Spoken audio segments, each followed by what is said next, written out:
Ang ginawa niyo doon, sa loob.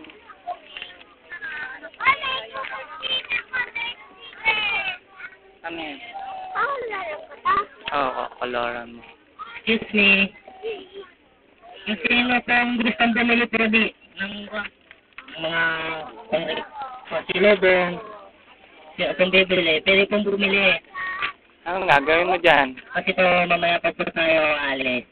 Hmm.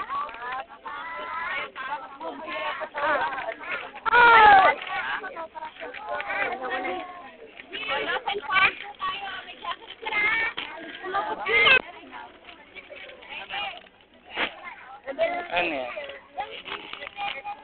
Bakit?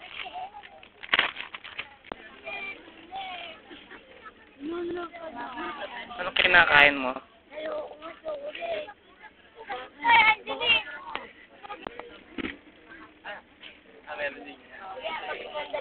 Sabi ko, sabi ko,